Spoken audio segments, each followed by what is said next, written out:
They were beings from another world that found their way to ours. They were seemingly unstoppable and fearless warriors of incomparable power that called themselves Vikings.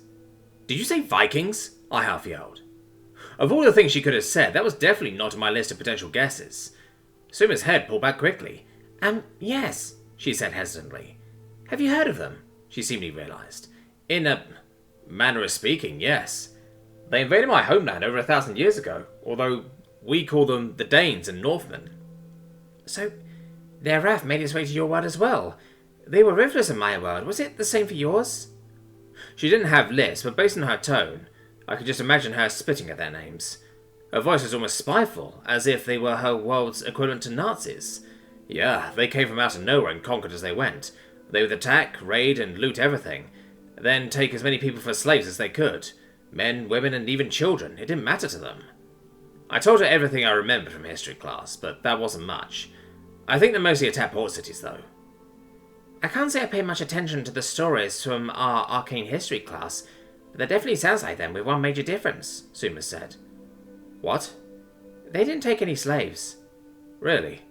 I guess that makes sense. Your species is rather small. I nodded my head, thinking about it. They did eat a lot of people, though, she mentioned. What? I yelled way too loudly, and several Nume looked over at us, startled. They didn't do that in your world? She wondered. Not that I know of, I said. I thought about it for a moment. I reasoned that the Vikings probably couldn't understand Suma like I can. Mean to them, they were just birds of magic. Hopefully that's what happened anyway. Well, I wouldn't put it past them, Suma scoffed, but really it was more of a chirp.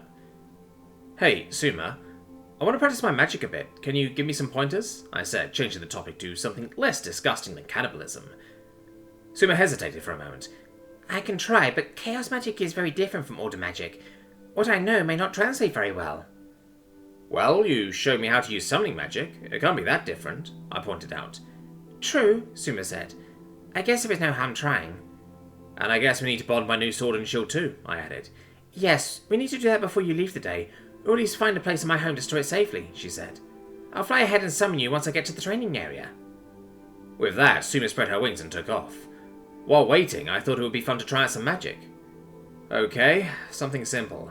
Gathering water from the air. I started by closing my eyes and reaching out my hand into that pool of energy, just like I did when Suma tested to see where my magic was coming from. Or I felt that power start to flow. I pictured water vapor culminating in front of my hand. I pictured it taking the shape of a ball. When I opened my eyes, a small baseball-sized orb of water was floating just in front of it. I played with it for a moment, stretching it out, compressing it flat. I even froze it and finally turned it into steam. Just as I had done that, Suma said she had arrived and began summoning me. Hey, you! Someone yelled from behind me. Yes, I said, as I turned around to see who it was.